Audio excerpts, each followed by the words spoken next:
یہاں جتنی بھی تحریکیں چلی ہیں سب کی سب افواج کی سربراہی میں چلی ہیں، ان کے آشیرواد سے چلی ہیں۔ آئی جے آئی ہوا، جی ڈی اے ہوا، فلانا ہوا، ملی یکجہتی کونسل ہوا۔ صرف ایک اتحاد ایسے تھا جو خود رو بنا، جبکہ ہمارے دو اکابرین محترمہ خدا جنت نصیب کرے محترمہ بینظیر بھٹو صاحبہ، میاں نواز شریف صاحب، جب وہ دونوں لندن میں تھے تو ایک تحریک چلی اور یہاں سے 36 پارٹیاں لندن چلی گئی۔ وہاں فیصلہ ہونا تھا اور ہو رہا تھا۔ صفدر عباسی یہاں بیٹھے ہوئے ہیں۔ جب میٹنگ شروع ہوئی تو بہت بدقسمتی کا دن تھا۔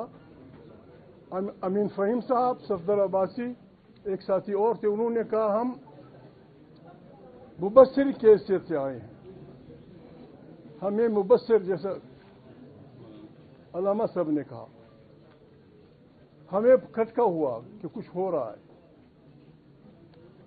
اس پارٹی کو جس کا مجھے افسوس ہے اور جس کے نتیجے میں بینظیر بھٹو صاحبہ کی شہادت ہوئی، اس کے بھائی مرے، سارا خاندان برباد ہوا، اس این آر او کے نتیجے میں جب اس کو مجبور کیا گیا پارٹی نے کہا تو اس نے تھرپ کا پتہ پھینکا کہ ہمارے 25 سال کے کیسز معاف کیے جائیں۔ یہاں جو ہمارے چیف مارشل آرٹ منسٹر تھے محترم مشرف صاحب، اس نے 36ویں عیسوی کے بادشاہ کی طرح ان کے 25 سال کے سارے کیسز معاف کیے، جس کے نتیجے میں 9,000 کرمنل کیسز وڈرا ہوئے، صرف اس لیے کہ یار لوگوں کی بادشاہی قائم رہے۔ یہ اپنے ارادے میں بڑے خطرناک ہیں۔ یہ دوسری الائنس ہے جس سے لوگ گھبرائے ہوئے ہیں۔ یہ الائنس بھی کسی کے آشیرواد سے نہیں بنا ہے، یہ خودرو ہے، ان پارٹیوں نے بنایا ہے۔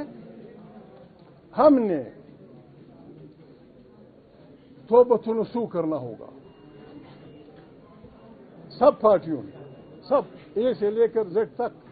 ہم نے یہ وعدہ کرنا ہوگا پاکستان کے عوام سے کہ ہم نے اسٹیبلشمنٹ کے ساتھ نہ خفیہ رابطے رکھنے ہیں نہ اشکارا رابطے رکھنے ہیں۔